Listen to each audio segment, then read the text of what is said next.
On this episode of the podcast, we have my friend Dave Bland, the drummer of Full of Hell, the drummer and primary songwriter and lead vocalist of Jarhead Fertilizer, who actually just put out a record a few months ago on Closed Casket. It's fantastic. Great death metal that I highly recommend everyone check out. But Dave is a freak musician, extremely talented drummer, super creative songwriter, right? All this Jarhead stuff comes straight out of Dave's mind. And so I wanted to talk to him about the Jarhead record because I really enjoy that, as well as some of his forthcoming solo stuff, since he's trying to take all of his weird musical ideas and turn them into a project, which I'm really looking forward to. So we talk a lot about the Jarhead record and some of Dave's upbringing, which really informed his songwriting there. So some pretty intense stuff to hear about. And so, you know, if you enjoy good death metal, check it out. But there's a lot more going on than just solid riffs and some guttural vocals. So definitely pick that record up. Also, Full of Hell has a new record coming out soon too, which I actually didn't know about. So really looking forward to hearing what those guys are up to there. And yeah, you know, I've known Dave for a while and seeing him grow from being a child playing drums at the first Chicago show that Full of Hell played in, I think it was probably 2009, 2010 or something like that, to, you know, being honestly one of the best drummers playing blast beats currently is pretty awesome to see. So really good to talk to Dave. Really good to check out all of the stuff that he's putting out. Quick plug for my stuff. If you enjoy these podcasts, check out my newsletter at toddneef.com. I send it out weekly. It includes some songs to listen to, some podcasts that I've recorded, little write-ups on some articles that I've enjoyed. So people seem to like it. Also, there's an episode in the archives with Dylan from Full of Hell. So if you enjoyed this interview with Dave, you can go back and check that one out too. Now enjoy this conversation with Dave Bland from Full of Hell.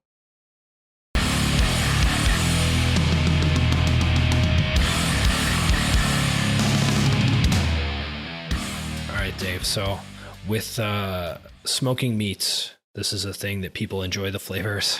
They enjoy the product, but they may not know the work, the stress, the craft that goes into a fine smoked meat. So what are they missing? What do they need to know about smoking a fine meat?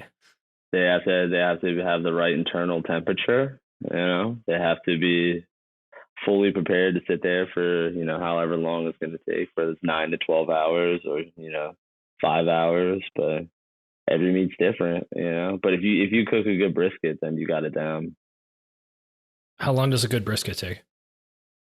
Like, I mean, if it's like lower temperature, like to you know, like to like 25 or something like that, it'll take like, you know, 12 hours or more. But takes like usually about like 9 hours, you know, for like a good one. And halfway through, you got to wrap it in butcher paper and throw it in pans, throw it back inside the smoker and let it cook more. There's all kinds of different things you can do to spraying it, like, you know, basting it and stuff like that, and painting it with barbecue sauce, or, you know, but really the best is like salt, pepper, and wrapping it at 165. That's the you know, the best way to get like moist meat, at least by the end of it. Dude, so that's an extreme commitment to one meat. Right? Yeah, I mean, 9 hours. So, yeah. It's and also it's the easiest one to fuck up. So it's like, you know, you really can fuck up a brisket. Somebody has shitty. What goes wrong? Do you overcook it or what? Yeah, you can overcook it easy as fuck, or dry it out. And then if you have to preserve it at all, like leave it in the fridge or something like that, it'll dry out even more if it's not, you know, properly. First time I did it, it's like, it's definitely, that's how it was. It was a little, it gets dry on the ends, you know, the middle will be kind of okay, but like the ends will get eventually dry. But, you know, it's pretty simple besides the temperature, just watching the temperature the whole time. Is there any way to realize if it's going wrong, or do you just have to like watch the temperature and you're like, it's getting too hot? If you watch the temperature and you watch, you have to like sit there and, you know, do internal temperature the entire time as well. So usually like a digital thermometer on the inside, like, well, just to watch it. And then, you know, some cuts of meat are big and some are like smaller, and they're like the fat that you cut out from the start really like determines at the end of it, you know what I mean, how long it's going to take. So sometimes you'll pull some out earlier than you would others, just like the thickness. And there's also like, in brisket, there's like this main vein that runs through it that you have to really like get rid of, or you're just going to be like hitting gristle basically. It's pretty gnarly. So you basically watch the thermometer for the whole 9 hours, and you're like, too hot, basically, I know cold. I know if it's gonna like if the temperature is too high from just like there's a gauge on the outside of the smoker, and within 4 hours you check to see the temperature on the inside of the brisket, and to put more firewood in because it runs off of firewood. And each brisket's usually like oak is really good. The taste of it, like cherry wood, is better for like chicken. But yeah, really, it's the internal temperature you have to watch the entire time. Without that, it's like if you don't wrap it within enough time, like it has to hit 165 on the internal temperature, and then you wrap it in butcher paper, which won't burn in the smoke or anything, and that keeps the moisture inside of it. And then when it gets to 195, you got to pull it out. Other than that, you'll overcook it. And it's really easy to overcook it. And if you overcook it, then who has to eat the befouled meat? The trash can. It's fucked up. Just pitch it. Or I would give it to my dog, but there's so much salt on the ends of it that I'm like, I'm not. The trash can. That's it. Waste. Yeah. But, I mean, it's I guess you work at a place that has okay turnaround. It really doesn't matter. Yeah, sure. Dude, so with the smoking of meats, I mean, this is like sort of like a weird feel-based like craft, right? Where it's like, okay, you have to develop an intuition for what's going to work and what's not going to work, and what flavors are going to work well together and all that kind of stuff. And I think that knowing you for a while, that seems like something that you're very adept at doing, right? Is like sort of developing an intuition for that kind of stuff. Yeah, I mean, I was working I'd done the cooking more than any job, but I was working like retail before this, which I was like, I couldn't deal with it anymore. And there's a boardwalk where we live, like in Ocean City, so the boardwalk is like, I was working like at like a high-end sunglass store on the boardwalk, and it was like at a certain point, it's like very long hours. I mean, it's like 80 hours a week, and it's too much. It's too much on sunglasses. It's a lot. A shit ton of sunglasses. And like between are these like narrow sunglasses or wide? A lot of like wide. Okay. There's some narrow. There's everything. Like dad sunglasses. You can get fashion Gucci sunglasses. You can get. There's a plethora. It's literally it's Sunglass City is what it's called. It's every sunglass you can think of. Okay, great. Yeah, I love a nice narrow pointy sunglass. Honestly, I like the big. I want the big crazy ass ones. That's all I wear. The Gucci's. My girlfriend just broke a pair of sunglasses like 2 days ago. Pissed me off. But what are you gonna do? Dude, know what I mean? You have to respect the craft, respect the sunglasses. It might have been me, to be fair. Like, to be honest, it was just on the ground, and it totally could have been me. I just blame her because I need somebody to blame. So you got to deflect all blame, pass it off. I mean, it wasn't me. Others. I know that. Even if it was, could have been the dog. It wasn't me. Really. My dog is cute. I got like a 90-pound pit bull, so he's baller. Yeah, dogs have no respect for sunglasses, I don't think. No, he doesn't even have a choice. His paws are like human hands. He opens doors and shit. It's a little weird. Can you palm a basketball? He like very much like if I held him up, he could probably do it. I mean, his hands are like it's like half the size of mine. He's got like little human hands. It's fucked up. I've never seen a dog like with I mean, I've seen dogs with big ass hands, but his are like it's even bigger than his body. His body's huge. You know what I mean? It's like it's almost like he's like supposed to be a bully, but he's like a normal sized pit bull, just big as well. Yeah. He's not short necessarily. Yeah. He's big as it is, and his hands are disproportionately large relative to. I literally opened doors. He figured out how to open doorknobs. It's fucked up. Dude, that's cool. So I had to take a video and I'll send it. It's crazy. That's a problem though. That creates a problem for you, huh? And dude, literally, he's like, well, not for me necessarily, because my door is just sturdy enough. He can't get the front door. But like the property next door, my mom is my next door neighbor. So it's like he literally like run over there sometimes and just like plop the front door right open. It's like no problem. Just like walk up in there like it's his house. You know what I mean? It's like He just goes to visit. yeah, Hello, I'm here now. It's insane. I've never seen and he understands full sentence. I mean, you know, dogs understand, but he really understands full sentences. Like I'm like, I think at least I know I'm not that lonely anymore. You know? Yeah. Do you have a friend who can give you a high five and open the door never for you? Alone. I haven't been alone for so long. Dude, that's great. Well, yeah, man. I mean, this Jarhead record came out relatively recently, and I think it's fantastic. I know you've been working on that forever, because I mean, Like Rats played with Jarhead in Philly. That was in Philly, right? Yes. Yeah, that was in Philly.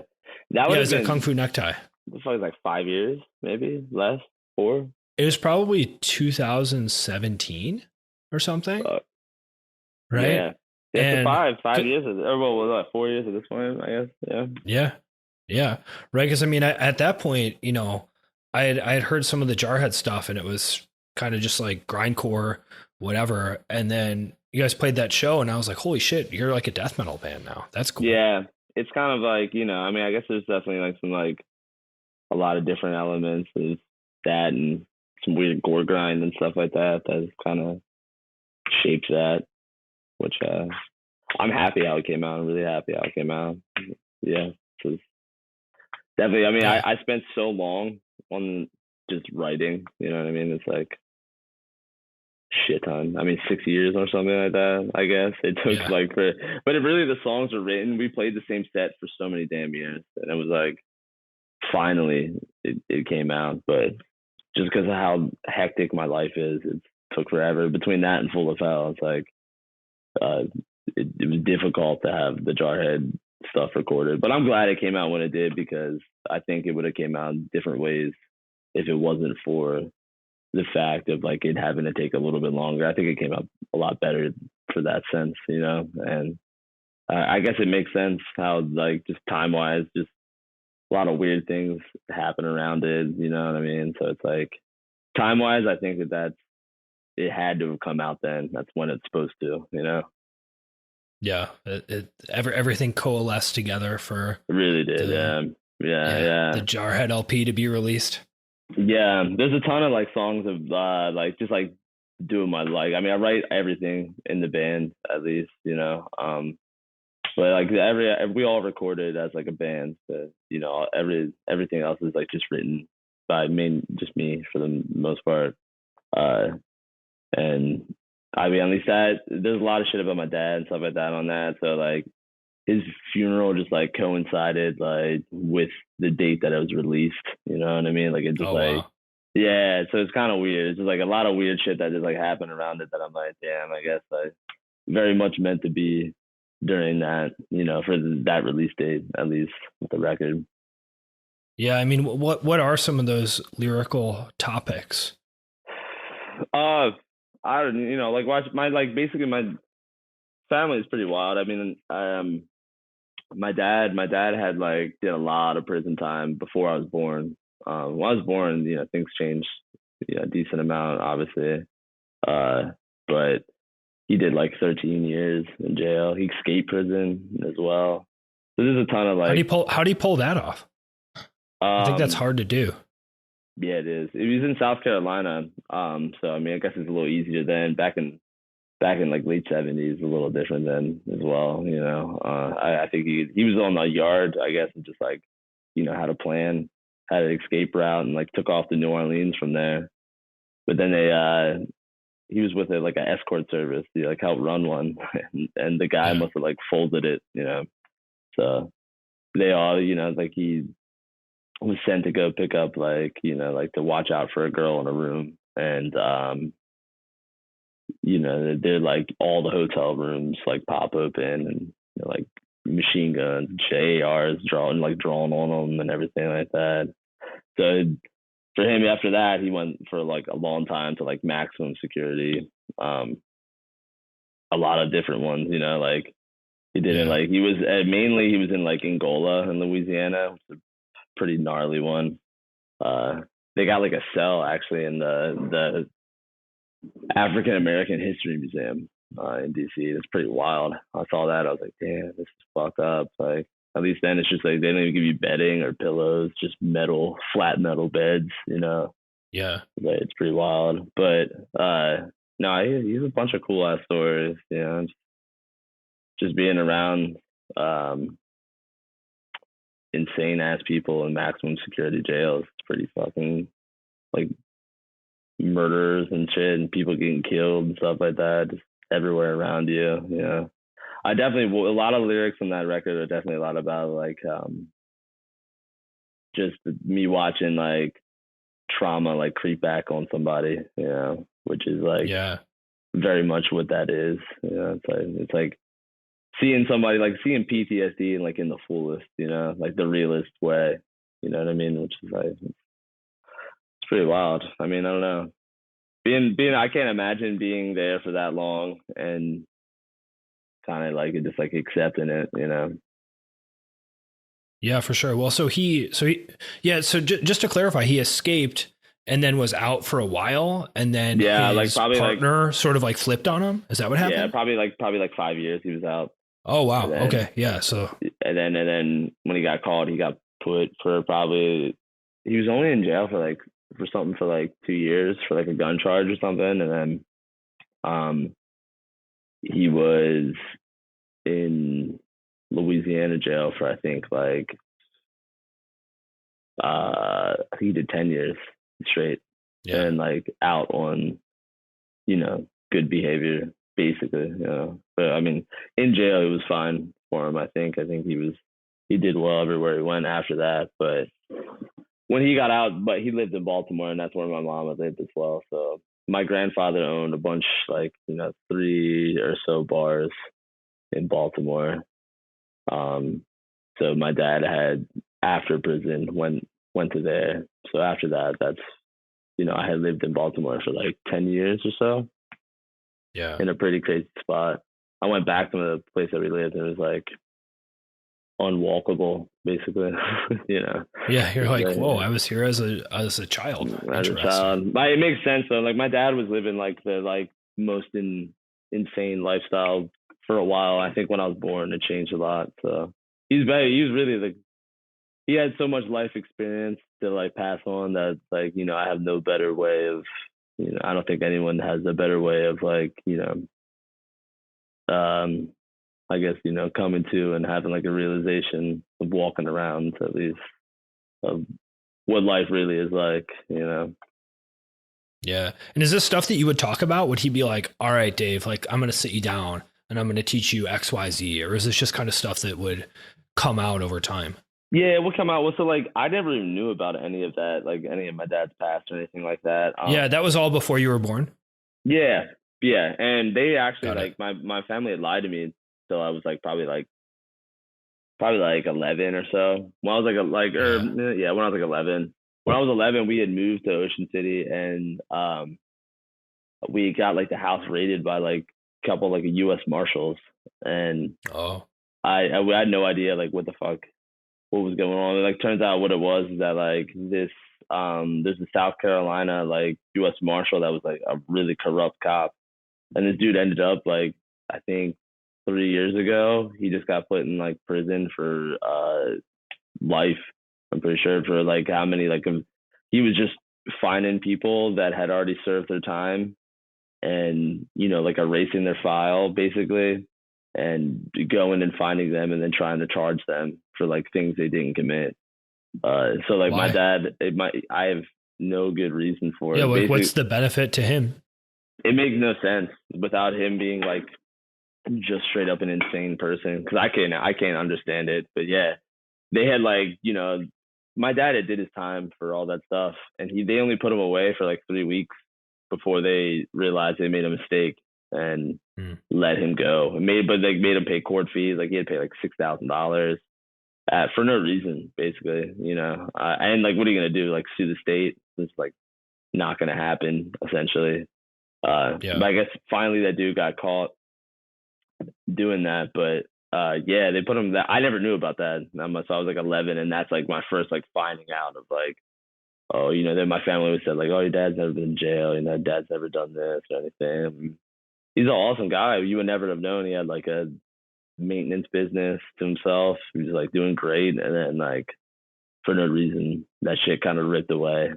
Then after that, I seen like a downward spiral of like, you know, crazy ass doctors that'll like feed you like pills and stuff like that just because they tell you got PTSD, things, you know, all kinds of that shit. And, you know, and then I see like when that kind of creeps back on you, it's like pretty devastating, I think, you know, to a person, because everybody, they put in like newspapers, they dress them up in like that. There's a video, they got like a news station, like they dress them up in black and white, like they don't do that shit to anybody else, you know what I mean? It's like last time you see somebody in like striped black and white, you know, like escaped convict comes back to Lexington County, South Carolina, but you know, it's a it's weird, like a fucking crazy, like Looney Tunes cartoon or something. Yeah, no, it really, and it's like fully in black and white, like striped clothing. It's like, this is South Carolina is the most insane shit I've ever seen. You know what I mean? It's really some like backwards ass. I mean, that part of the South as well. It's just like some, at certain points, is very ass backwards. You know, it's like this and that shit is just like, he'd always told me that it would just bring him bad luck being around. My grandmother lives in Myrtle Beach, so there's a lot of trouble I think he would get into in South Carolina. It's just kind of, it's a pretty like wild place to live, you know. Same thing with like Georgia, things like that. Like that part of the country is just fucked up.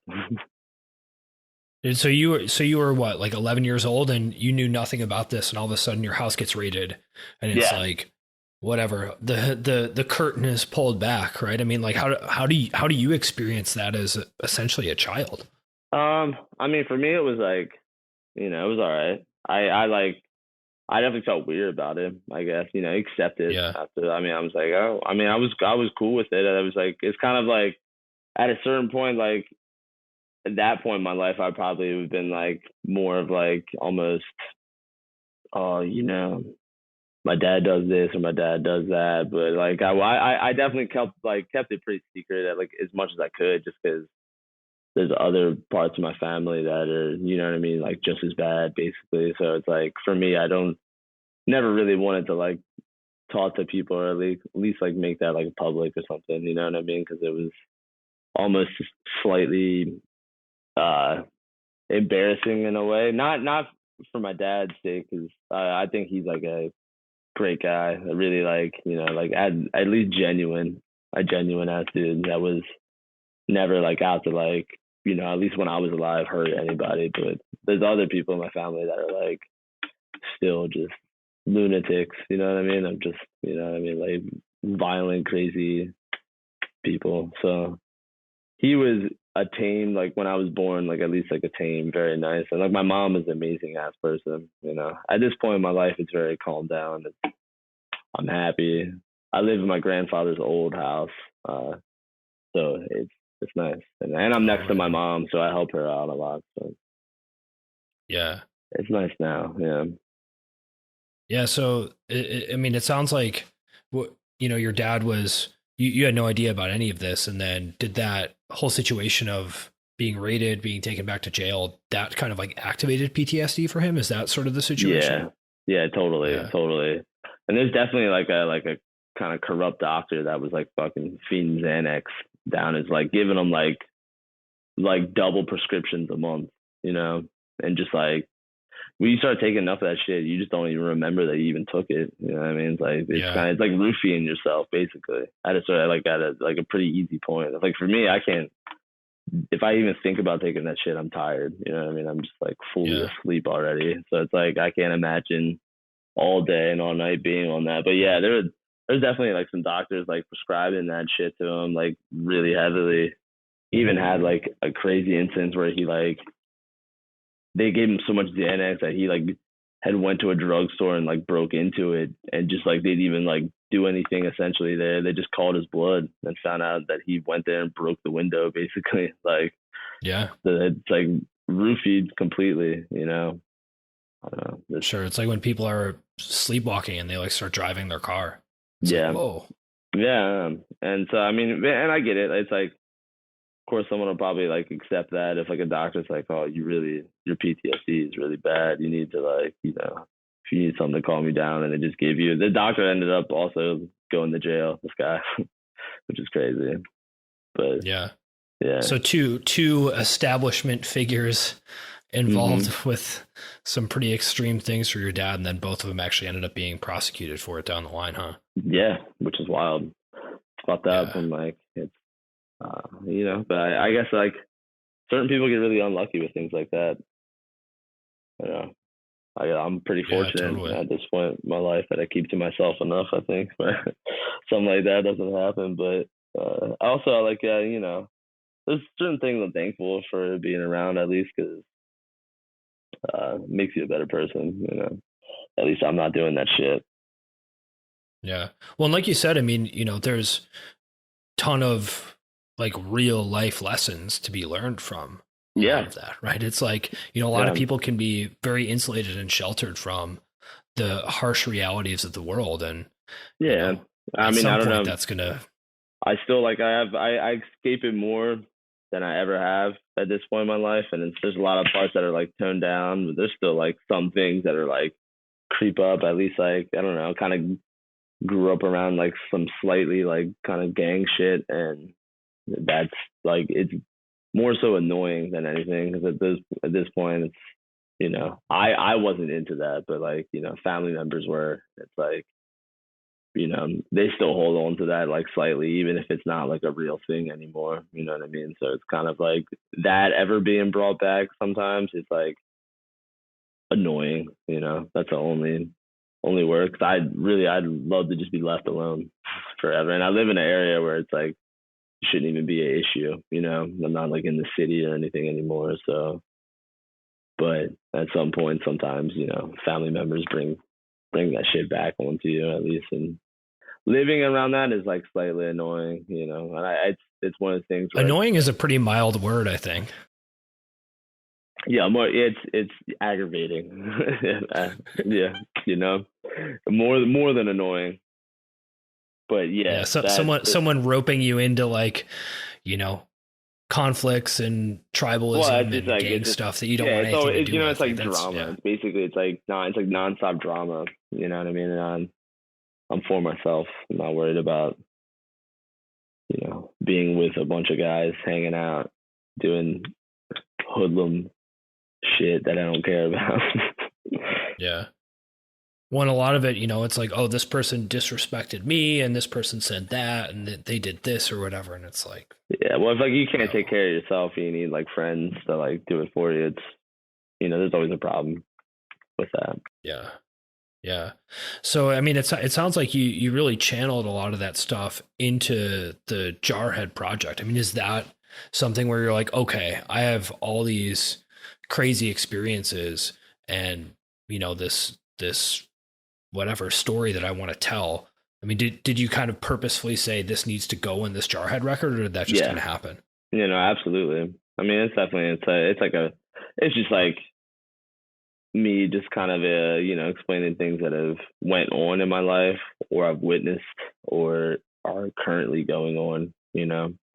Definitely a lot of real lyrics, at least, you know. I mean, it's just, yeah, it's all things that I experience of like, you know, paranoia, things like that. Besides that, just growing up around it, like a bunch of people that make you live in an environment that sucks, you know, essentially.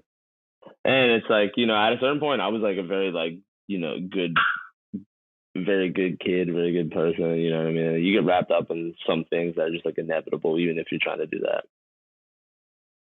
What do you mean? Just like street things. Like, I don't know, just drugs, being around drugs, doing them, you know, all aspects of that. And, you know, you have to do what you have to do. I mean, like, no one else is going to give you money. So it's like, you know what I mean? Yeah. It's kind of like, there's a lot of things I think that end up that the record also is about, that are like, things that you do that you don't want to do just because you kind of have to, it's kind of, Sure. there's a lot of things, aspects of that on the record. And I witness a lot of people have to do that, just because, I don't know. I was saying that luckily it's not, I didn't grow up like in Baltimore, like directly into like the city. Like I just like for more than 10 years, my like primary years were away from that, which is, I'm thankful for, because I think if in Baltimore, there'd be a lot of shit that, who knows, it's just, everybody grows up in that city. Usually it's like directly where I was is doomed, Yeah, that it's a combination of, like you said, you have several bad choices that you can make, right? Yeah. It's like, okay, which of these bad choices am I going to make? Mm-hmm. And the combination of that with whatever the peers around you, the things going on, it's like, all right, yeah, there's not a lot of good options there, huh? Yeah. I mean, there's really, it's like, we had to leave Baltimore like in circumstance, but it's definitely like thankfully that we did, like when my grandfather had bars, he had like gotten like shot like 5 times leaving one of his bars and like robbed. And so thankfully, if I wouldn't have had like all kinds of things just besides that of like drama situations between multiple family members, of like having to just like leave Baltimore, then I would have never like joined Full of Hell, or maybe I wouldn't have. Maybe I would have been into drums, but it's like that might have been it. I don't know. At least like coming to like the Eastern Shore, like 2 hours away, I would never have met Spencer, and we would never have done anything really. I mean, he might have done stuff, but maybe it wouldn't have been the same or anything. I don't know. But thankfully, I came to the Eastern Shore at least, which is the beach, Ocean City, and met Spencer when I was like 15. I would have been here like 5 years before that. Yeah, so your family was just like, yo, there's way too much happening here. Like, we got to go somewhere else. Is that what ended up happening? Yeah, I think my dad kind of pulled me away, like out of Baltimore. Yeah. And, my mom and my dad wanted to leave, obviously, because both sides of the family, besides them, are even crazier. And like, they at least want to chill out. They're like, like they were at that point in their life and not be around a bunch of like drama and drug addicts and crazy ass people that are just like, even their siblings are just wild, but yeah, there's good aspects of the family, but there's definitely a lot that's, more than half that sucks. Sure. I mean, and probably within the same person too, where it's like, in this context, you're totally great. And then I turn around and you're doing this other insane thing. Like, how does that happen? Yeah. I still have to live with it when I come to the Eastern Shore, but it's like, everybody also, like, parts of the family are just follow, basically. And it's like, yeah, after that, I don't know. It's odd, like, thing to witness, I think. But, I'm thankful to see a lot of the shit. I think, there's definitely a bunch of shit I don't want to deal with that I've had to fucking deal with. That is, aggravating is better than annoying. Yeah, but, yeah, annoying's a little too soft.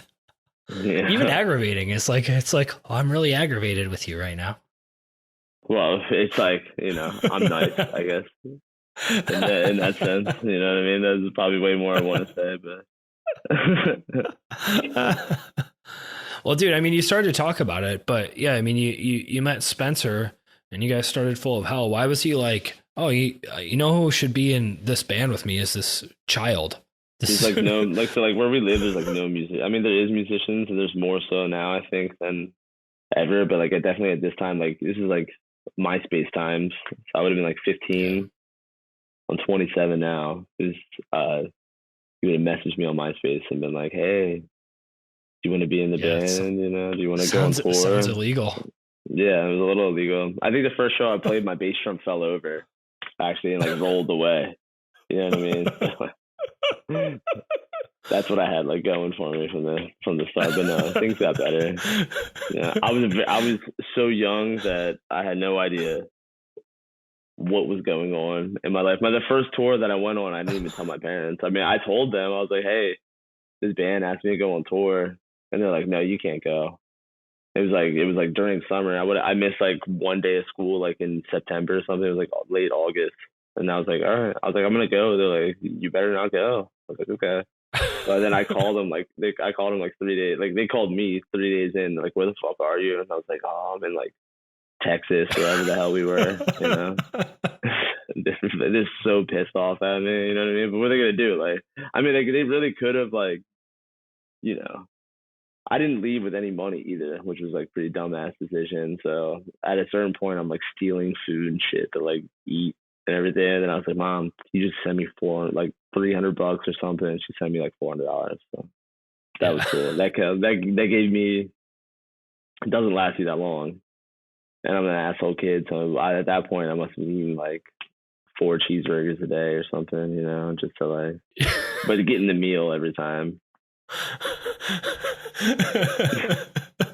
So I think dude, that's incredible. I went through the money pretty fast, you know, and then I would just, you know, walk around. We would stay at Walmart, so we all just like get food in the morning. I get it from like the deli, and then I just walk around to eat it, you know, and leave. I was an asshole too. I was like a klepto. Now I'm that part of me is completely out the window. But I would love to go in like corporation places and just, you know, I'm not going to say too much more, but get what I needed to get food wise or whatever, you know.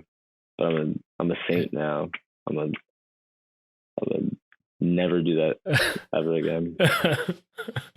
I mean, I feel like everyone who, you know, is some sort of young punk on tour, like has that. We're like, yeah, like fuck. Oh, and you're not even like, you're not even like stealing cool shit at a certain point. Like I'm like, yeah, you know, like I'm like things I won't even eat or like clothes items that are just funny, you know. Look at this Hawaiian shirt that I stole. You know what I mean? I didn't need to take this from Walmart, but I did, and I can. You know, now they got the secret shoppers. I don't play with that. Nobody should.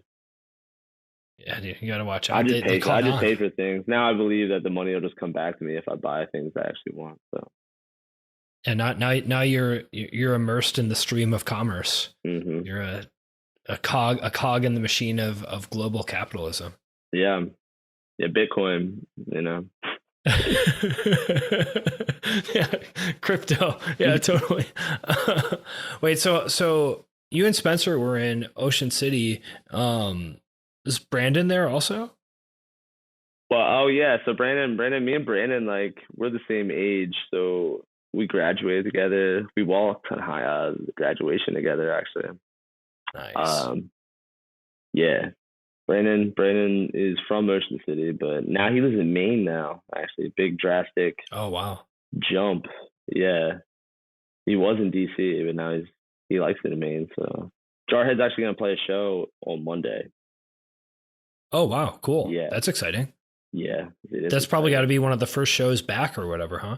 Yeah. This is the first show. Like this is the first live show where it's like, I mean, I don't know. I mean, like it's just completely everything is open. So, this is the first live show. It's like a local show for Jarhead. It's usually pretty cool. There's the place that I'm like been smoking at actually is called the Globe, and they have so they have Metal Mondays now, which is like the only place that does anything in our area really. Full of Hell will play there in July, like July 21st, I think. Yeah, like 1 month from now. Should be cool. Are you going to provide meats for all the attendees as well? I think there is. This time there'll be a menu, which is cool. I'm not cooking that. I mean, like I cook it like for like, you know what I mean, the prep wise, but like I don't put it on the bun because I have other things, other things to do. Priorities. And so I mean, someone else will do it though. You know, it'll taste good. It's made by me. It's just like someone else was just gonna put it on there. That's all. Dude, I love it. So yeah, so is this is like a quote unquote record release show for you guys then, huh? Essentially, yeah. I don't ever really like to call it record release shows because it's always bad luck. You know what I mean? But at a certain point, I guess you have to have one, right? Like this is the record release show. I mean, the first Jarhead hasn't played one show on the record at all. Yeah. Yeah. Which is, I mean, technically we've played this like the record every show that we've played for like, right. even including that like rat show, we probably played the whole record Dude, there. I remember some of the songs, to be honest. Because there's a few riffs where I was like, oh, dude, like Jarhead has fucking bolt thrower riffs now. That's cool. And then I listened to the record. I was like, oh yeah, I remember this song.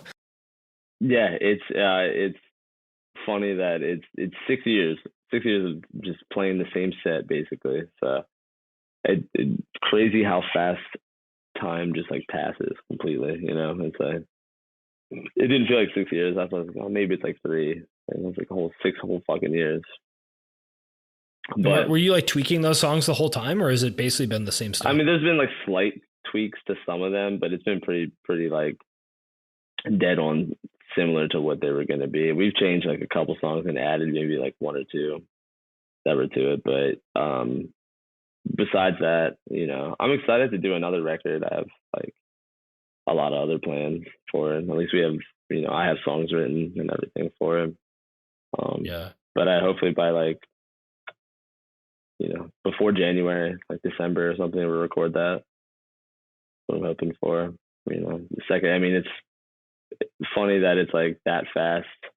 That is completely write another record without even like quick shows on this. Yeah, without even playing shows on this one. This is the first show that we played on it, and I'm like, not one tour done on. But we played the same set for 6 years, so I have to like. There's no way I can't even listen to these songs anymore. Like think about that. You know, well, so a question I have about this, right? Because I mean, this is your creative brainchild. You're like, okay, straight from my synapses to the world comes Jarhead Fertilizer, right? And you're like a freak musician with like a ton of interests. I have no idea how much you play guitar. Like, are you this like secret good guitar player? Like, what's the deal? Because I mean, these songs are, I mean, they're not like technical, but it's not easy to play. Yeah, no, I play guitar a lot. I probably played, you know, like, I mean, from the start of Jarhead is when like I like even slightly cared about guitar, even thought about playing it whatsoever, but eventually you just pick it up, I guess, you know. But as time goes on, now I'm playing a lot of guitar, you know. I definitely like go in phases of playing drums or guitar more. But I play a lot of guitar. Yeah. At this point I've definitely gotten a lot better at playing. I want to play in a band, but I just, you know, I have not that much time. The Jarhead is the only thing that I play. Like I did like the solo on one of the songs. This is me. But other than that, I kind of like I want them to play like, you know, everybody that's in the band to play the songs on recording at least, because it's not like one of those things where I wanted to be like just me, you know. I don't know. Those guys, I mean, everybody else, like they add to it slightly, at least like their style and everything, you know. I just don't want it to be like just like strictly an album of me playing music, which is cool, you know, but not for Jarhead, you know. I think it's like a Phil Lynott situation, you know, where it's like Thin Lizzy, you know, where it's somebody writing all the songs, but everybody just performs them, you know.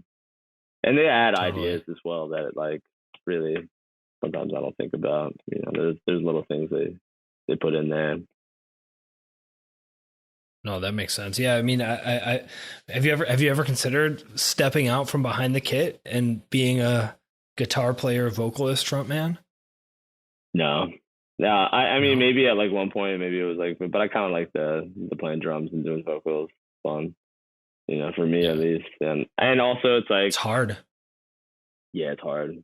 Yeah, it's like, I don't realize how hard it is until we go to play a show that I'm like way more fucked up afterwards, because it's like, it's like, you know what I mean? It's like I'm breathing into something, like some little fucking object, while trying to play as fast as I can, you know, which is, it's like some fucked up exercise that doesn't make sense, you know what I mean? But yeah, I do it. I was talking about getting like the Britney Spears mic like situation, but you know, I mean, that would help, but because it's even hard. What happens? Should get a snake too. Get one of the big pythons that she had. Yeah, that's what I'm saying. Yeah, I'll just lay it across my kit. Yeah. It'd probably get scared though. That might be like not ethical. I don't know if the snakes. I feel like what's the deal with snakes hearing? Isn't there some interesting thing about snake hearing that I don't know. Oh, I have no idea. I mean, I guess it only makes sense, right? That they probably have. I have a gecko, but I don't know about snake. Yeah. The gecko can hear. The gecko can hear. It's crazy. They like learn sounds and come to you because with the sounds. Leopard gecko is what I got. Pretty cool. It probably doesn't like when you play drums at it very much, I imagine. I have my speakers for like my AV system are right there, like my record player. It's like right next to the key. I mean, there's nothing I can do. Like I'm not gonna put it anywhere else. You know what I mean? And I'm trying to see the lizard a lot. I feel bad sometimes with it because if it's bumping, it's like they're nocturnal too, so it'll be bumping at like 6 PM, and she's definitely trying to sleep. But, yeah, whatever. Poor lizard. Poor lizard. I had to listen to my brother wasted falling asleep with his boombox turned all the way up when I was a kid. So you know what I mean? Yeah, and you turned out kind of fine. Yeah, everybody's got to go through it once. Yeah. It didn't damage you too much. I don't fall asleep. At least I'll turn it off. You know what I mean? Yeah. Well, so I want to ask you about some of the solo stuff you've been working on too. Because I mean, like I said before, I know that you're into all kinds of stuff, right? I mean, you're a super talented, creative drummer, like not just in terms of like, yeah, you can play fast blast beats and all that kind of stuff. But I mean, from the first time I saw you play as a 15-year-old or whatever to now, it's like, yeah, your skills have improved, which is not surprising, but also just like a ton of creativity, right? I mean, Full of Hell, obviously fast, aggressive, abrasive, plus all the like more improvisational stuff that you guys do right on your various collaboration records, right? Like that stuff is super impressive. The Jarhead stuff is much just like groovier, let's say, right? It's like, there's a lot of like super thick riffs here, right? So I guess I'm curious, what are you trying to do with your solo stuff too? I mean, you have a lot of different hats you can wear. Yeah, there's a lot of other things I'm into that I guess I don't really get to do that much with Full of Hell or Jarhead or anything, which is like, like electronic music and stuff. Or at least with like, I like cool beats, things like that.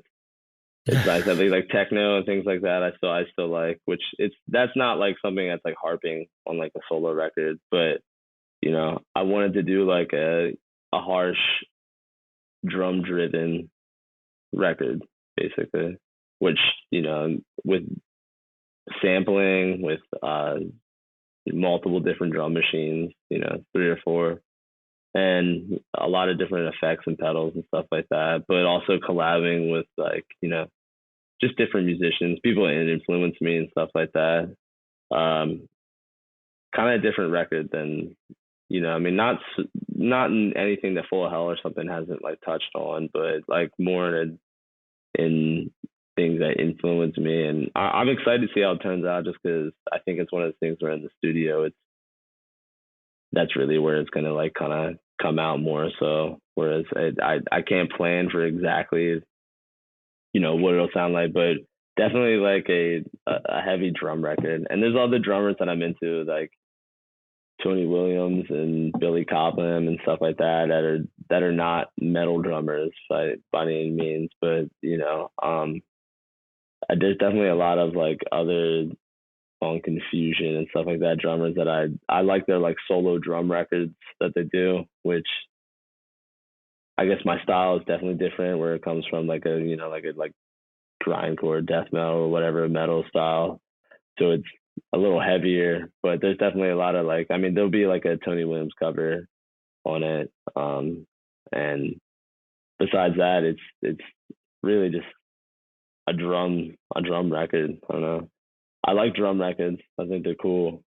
And in a weird way, I think there'll be a lot of like different influences that I never, like show or something on like a Full of Hell or Jarhead, especially even like a Jarhead record, because it's kind of dumbed down even for that.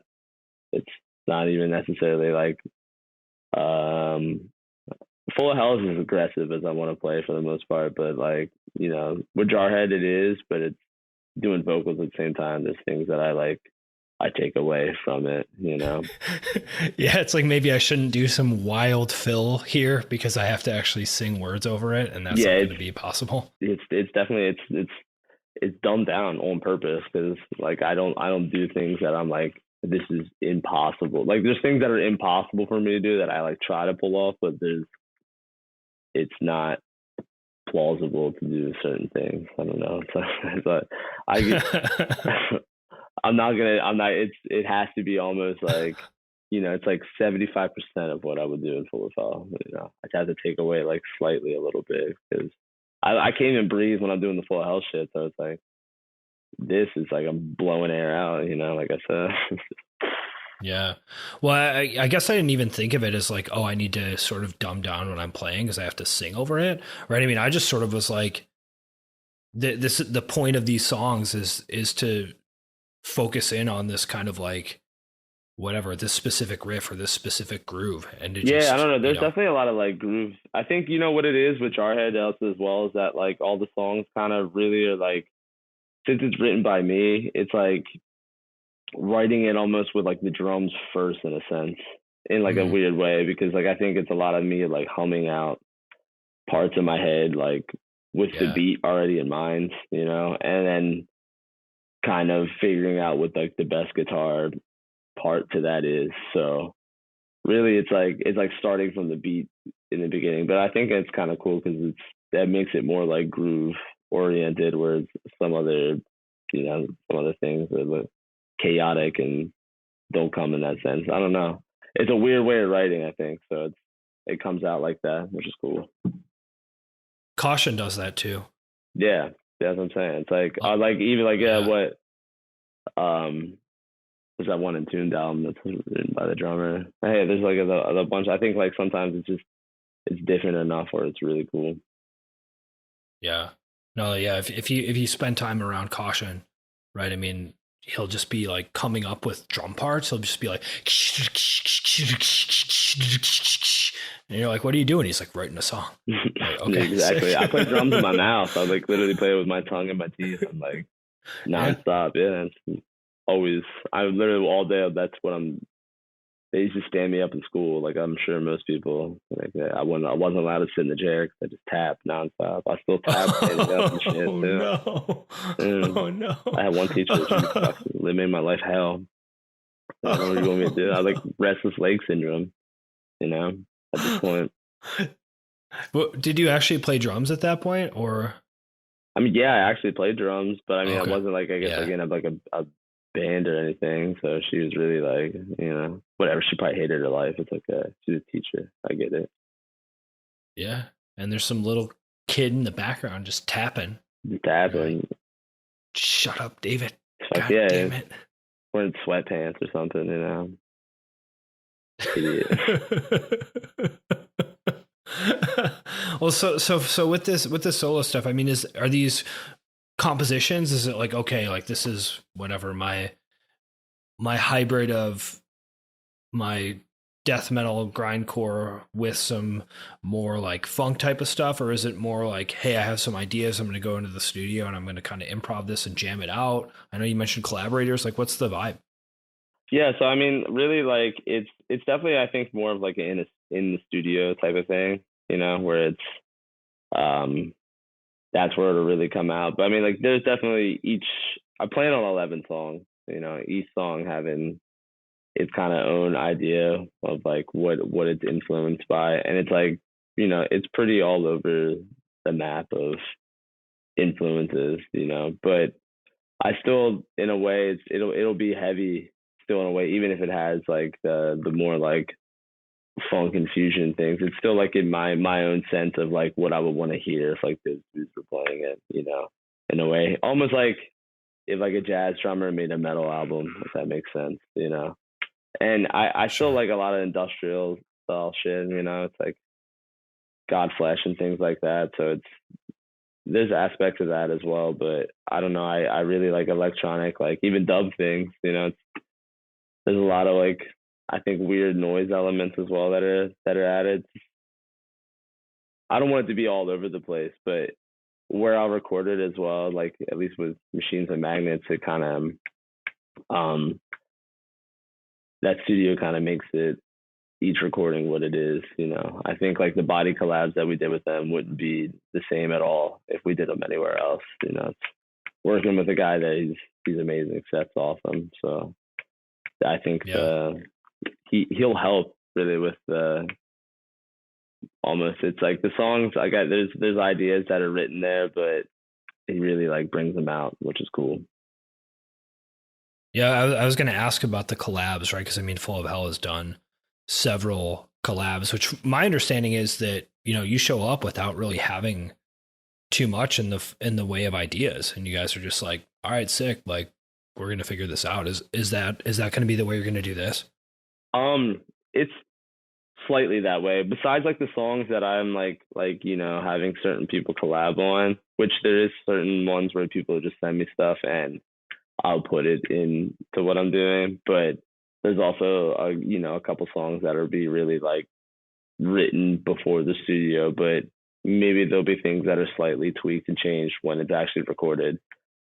But yeah, there's certain songs that I think there's a lot of it that'll come out though, like at least in the recording process. Besides like the couple that'll be written before that, there's a lot that'll be like, hey, I have this idea for this song, and where I'm at is he'll kind of like touch on that and drive it more, which is cool. So I'm excited to see how it comes out, but I don't know. I guess in my head, there's not that many people that have done like a solo, like at least just a drum album of what I have in mind. And it's definitely like a pretty big combination of things, but where I'll record it at makes it, it'll make it exactly how it should be in my mind. Well, I mean, I guess I'm also curious, right? I mean, you mentioned a bunch of different potential influences, right? And I think that one of the things that stands out with Full of Hell is that there's obviously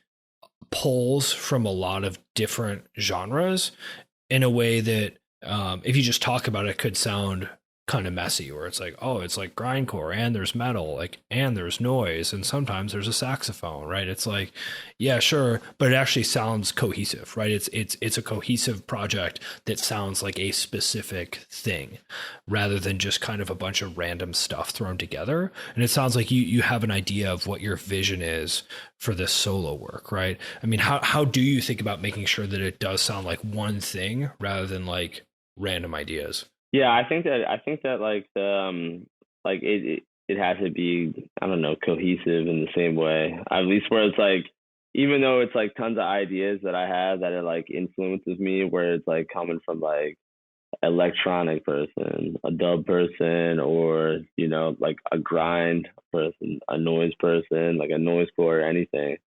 I think that it at the end of it just has to also like be focused on like still the same style that I have, even if it's like crossing over into like something that's like literally like a jazz world or something like that. It still has to like I guess sound and feel like it's coming from me, which I think it's easy to like make it sound like it's just a bunch of random ideas thrown together, but definitely recording it, like I could just like go record it anywhere, but choosing where I am recording it at is like the most important thing, because it's like his ideas are, I don't know, in some ways sometimes he just takes an idea and makes it so much better, you know what I mean? So yeah, between who's the producer, what's his name? Seth, don't make me forget his last name right now. It's with Machines with Magnets. It's a studio. Yeah. Yeah, he does like all like everything from the body. I don't know, Daughters as well, and like lightning bolt stuff. Oh, sick. Yeah. Yeah, there's a bunch of different people. I mean, a shit ton of different people that he works with, but he's really good. He's like the best engineer. We did the last Full of Hell record with him. It came out amazing. Like, so it's fun recording drums with him. It's like, his sounds are amazing. Yeah, I mean, it sounds like the man for the job if he's got all that stuff under his belt. I mean, and you've worked with him on other collab records where it's like, okay, we sort of have to shape these ideas and turn them into something that. Yeah, he definitely really like turned like the body collabs into that we did with Full of Hell. At least he really made those what they are. I mean, it's definitely a lot of the recording process is with him as well. It's, having to do with him. It's almost, it's recording with like a producer, but not in a certain way. I don't know. It's not like too much. It's just his ideas are just amazing. So everything comes out good. Yeah, and I guess how does that work? I mean, is it like, okay, we're going to kind of improvise this stuff, we're going to put some stuff together, and then he helps sort of chop it up, or is he like, yeah, okay, that was a cool idea, but like this, we need to do this instead, or like do it again, but go to a G dominant 7? Like, what are the suggestions? Like, how does he? I mean, like with the Full of Hell recording is obviously different, just because we have like songs in bass for it, and like we're ready. Like for those, there's things that like are added that we definitely would have never like have thought of, and he pushes for that, which is cool. I mean, but other people that we worked with are really good with that. At least like, Kerbaloo and Kevin, the guy that we've done a lot of the Full of Hell stuff with in Baltimore, he's also great. But Seth touches it like Machines and Magnets, but in a different kind of way. I think like I don't know. There's really good input and things that he just tweaks himself that I probably have no idea about, that just make things sound crazy. But I don't know. Recording with him it's really good. Definitely makes the record what it is. And recording drums with him is really fun. It's like the Full of Hell record was really cool to do. I don't know. He kills it every way. Yeah, I mean, because I think that one of the things that's really interesting about Full of Hell, I mean, and it sounds like your solo project too, right? I mean, a lot of metal and hardcore and punk is people are like, okay, here's our song. Like it goes and does that 4 times, and then there's a drum fill, and then there's this part, and like it's all set up, and people just show up and they have to record their thing, and they're like, okay, maybe we can clean that take up a little bit, but it's not a lot of improvisation. It's not a lot of, creativity or like studio stuff or anything like that. It's like, we're just recording our songs, make them sound good. Right. Whereas, a lot of your records, your collaborations, et cetera, have this improvisational element, bringing in the noise stuff, and just having a lot more fluidity with what's actually happening, which I think is really, really interesting. So I love hearing about, the process of how that happens and how you actually approach having that freedom in the recording process. Yeah. And it's definitely very opposite between the body collabs and, like the Full of Hell LP, at least recording with Seth. It's like it's very much improvisation. Like, I mean, there's ideas for the collab stuff. We had ideas, going into it, but it never really, there'll be like one set idea, but then it's like someone will build off of that. And it's cool having both bands in there for both collabs that we did. At least like everybody throws ideas off of each other. But I mean, recording where we did definitely made it what it was. It was cool for Full of Hell to record an LP. And, after doing something like that with him, where we were like so comfortable doing that, and we were like, everybody's pretty nervous because who knows how it'll turn out without like actually having songs prepared before you go into the studio. But they turned out great, At least with Full of Hell, it was cool to like go with him and have songs in place, but also have him like build off of ideas that we had, which added a lot to the last one, which I think is cool. Plus, I love the way that his recordings sound. I think that like it's like very like it captures like the heaviness. I think at least it's hard to do that with like a fast record. Any fast record is like and there's definitely with the drumming part of it. It's like the most like jazzy style, at least that I've ever done, at least in like a grindcore kind of way. So it's cool. Yeah, what do you mean by that? Just like the kinds of fills that you're doing, or like the time signatures, or there's a lot of like there's a lot of odd time signatures and stuff on that. There's definitely a lot of like noise rock elements, I think, that are probably on the next Full of Hell that are it like flows, I think, really good together.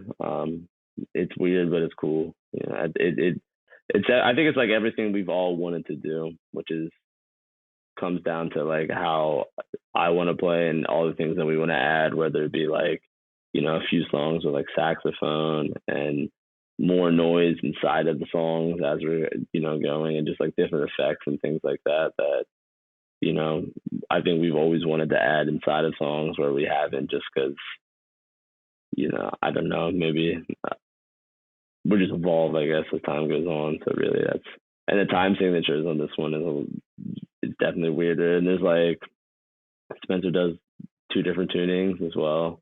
So things like E flat and C standard, which is it's cool. Some of the it's different. It's a lot different. Like some higher tunings and things like that, which is cool. I ended up. I think it's my favorite, at least, of what we've done, which is, there is some of like death grind kind of style shit, in a few of the records, but there's still like somewhat that element there, but it's not like, we don't want to be like a death metal band, at least with Full of Hell. It's just, we want to just kind of play whatever we want to play. So I think this one is a perfect example of playing whatever we want to play and everything that we actually just like to play. Yeah, so you're just leaning into the weird shit. Yeah, that's what we want to play. The weirder, the better, and that's everything that we like. Whether it's like butthole surfers to deicides, like we just want to play like what we want to play, and if it molds together, fine in our minds. That's it. Yeah. It at least molds together in your minds, and see if it molds together for anyone else. And my mind is melting. You know what I mean? All the time. Dude, you got a Dali painting for a frontal lobe. Yeah, don't worry. My third eye is huge.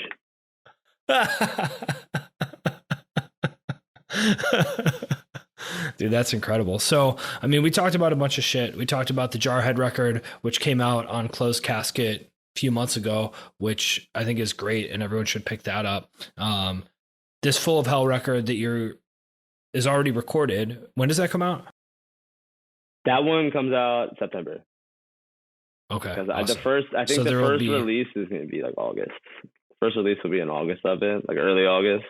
To look out for, and then but after that, that's there'll be a few other maybe 2 songs before the record's released.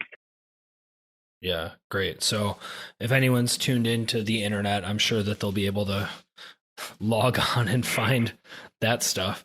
So you're recording your solo record this fall? Mm-hmm. Is that right? Yeah, this fall. Do you have a release date for that? I'm hoping, now that COVID can't shut down record plants, I'm hoping that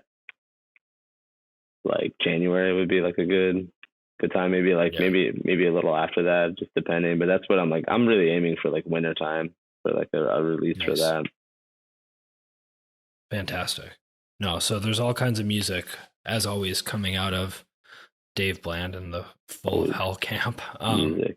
So I mean, if people want to pick up the Jarhead record, what's the best way for them to do that? Closed Casket. Yeah, to pick it up on the Closed Casket site, that's the best. And there's a bunch of merch up there now. But also, we play that show on Monday. That's right. If anybody's trying to drive all the way City, from, you know what I mean, wherever, the show. Yeah, you can pick the record up there as well. But besides that, it's all Closed Casket. Yeah, that's beautiful. Yeah, I'll link to all that stuff in the show notes too. Hell yeah. Yeah, everyone should buy it. It's good. Support local music. Support Dave's art. Support Dave's dad. Yeah, hell yeah. No, we're gonna do it. We're gonna do another shirt or something with him in it, so you can look out for that as well. Yeah, that's great. Cool. What else? Where else should people keep up with your stuff, or you, or any of that? Instagram is the only thing I can keep up with. I'm so bad about, everything else. But YouTube, very soon I'll have a YouTube channel as well where I'll do some. Are you gonna play drums on YouTube? Yeah, some cool things. Oh, dude, you should totally do that. That would be so awesome. Yeah, I definitely. I mean, there's I have a couple of 6-drummer things, but and one live set as well. But I want to do some other fun stuff covers and shit that I think are cool. You know what I mean? I'll probably go through 5 or 6 Sepultura covers, but my way of playing. That's what I want to do. Yeah. Covers. What are you gonna do? What songs? The Inner Self is a good one. You know, Yeah. Obviously, Territory is another fun one. There's a few others Dead Embryonic Cells. You know. Yep. One. But I mean, you know, he plays pretty close to how I play anyway, so it's not really like any different. Plus, that new drummer that they have in Temperature is pretty badass too. That, like, Eloy, whatever the hell his last name is. Yeah. That guy's a freak. Yeah, he's a freak. Yeah, he is a freak. Almost like Brazil, you know. Known freak. What are you gonna do? Not normal. Well, right on, man. Yeah, we'll link to all that stuff so people can check it out. I'm excited that you're going to play on YouTube because I think that you're super creative and extremely good. You. So I'll be a watcher. Thanks for listening. If you like the show, the best thing to do would be to send it to one of your friends who also likes podcasts. If you want more, I have an email list where I send out a weekly update with all the podcasts I've recorded and articles that I've written. I also include my favorite things that I've been reading or listening to as well. You can sign up for that at www.toddneve.com. That's I before E, or you can open up the show notes in your podcast player and click the link in there.